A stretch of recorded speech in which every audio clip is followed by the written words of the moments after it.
അപ്പോൾ ഇന്ന് നമുക്ക് ഉച്ചയ്ക്ക് ശേഷമുള്ള ഡേ ഇൻ മൈ ലൈഫ് കണ്ടാലോ. ഉച്ചയ്ക്ക് നീച്ച് ഫ്രഷായി നേരെ ബ്യൂട്ടി പാർലറിലേക്കാട്ടോ പോയത്. ത്രെഡ് ചെയ്തിട്ട് കുറച്ചധികം നാളായിട്ടുണ്ടായിരുന്നു കേട്ടോ. അപ്പോൾ ത്രെഡ് ചെയ്യാമെന്ന് വിചാരിച്ചു. അത് കഴിഞ്ഞ് ഞങ്ങളുടെ ഹോസ്റ്റലിൻ്റെ അടുത്ത് തന്നെ ഒരു ഷോപ്പ് ഉണ്ട് കേട്ടോ. അപ്പോൾ അവിടെ കയറി ജസ്റ്റ് ഡ്രസ്സൊന്ന് നോക്കാൻ വിചാരിച്ച് കയറിയതാണ്. അങ്ങനെ അവിടെ നിന്ന് 2-3 ഡ്രസ്സൊക്കെ ജസ്റ്റ് ട്രൈ ചെയ്ത് നോക്കിയിട്ടുണ്ടായിരുന്നു കേട്ടോ.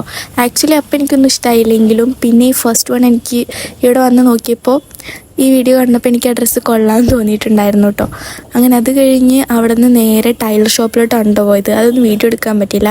കുറച്ച് ഡ്രസ്സ് ആൾട്ടർ ചെയ്യാൻ കൊടുക്കാനുണ്ടായിരുന്നു. അങ്ങനെ അതും കൊടുത്ത് നേരെ പലചരക്കടയിൽ പോയിട്ടുണ്ടായിരുന്നു കേട്ടോ. അവിടെ നിന്ന് കുറച്ച് ഫ്രൂട്ട്സ് ഐറ്റംസൊക്കെ വാങ്ങിക്കാനുണ്ടായിരുന്നു. അങ്ങനെ അതും വാങ്ങിച്ച് നേരെ ഹോസ്റ്റലിലോട്ടായിരുന്നു. റൂമിലെത്തിയിട്ടാണെങ്കിൽ കുറച്ചധികം ഡ്രസ്സ് വാഷ് ഔട്ട് ചെയ്യാനും ഉണ്ടായിരുന്നു കേട്ടോ. നമ്മുടെ ഹോസ്റ്റലിൽ ഞങ്ങളുടെ റൂമിലുള്ള എല്ലാവരും നാട്ടിൽ പോയ ടൈമിൽ അപ്പുറത്തെ റൂമിലെ കൊച്ചുങ്ങൾ വന്ന് പൈപ്പ് ഓൺ ചെയ്ത് റൂമിലൊക്കെ ഫുള്ള് വെള്ളം കയറി ആകെ ഡ്രസ്സ് ഫുൾ അലമ്പായിട്ടുണ്ടായിരുന്നു കേട്ടോ. അങ്ങനെ കുറേ ഡ്രസ്സ് വാഷ് ഔട്ട് ചെയ്യാനുണ്ടായിരുന്നു. അതിൽ കുറച്ചധികം ഡ്രസ്സ് വാഷ് ചെയ്തിട്ടും വലിയ കാര്യമില്ലായിരുന്നു കേട്ടോ. പിന്നെ ആ ടൈമിൽ സ്കൈ ഒക്കെ കാണാൻ അടിപൊളിയായിട്ടുണ്ടായിരുന്നു കേട്ടോ. അപ്പോൾ കുറേ നേരം ഞാൻ അതൊക്കെ നോക്കി അങ്ങോട്ടും ഇങ്ങോട്ടും നടന്നിട്ടുണ്ടായിരുന്നു കേട്ടോ. ഈ വ്യൂ ഒക്കെ അടിപൊളിയായിട്ടുണ്ടായിരുന്നു.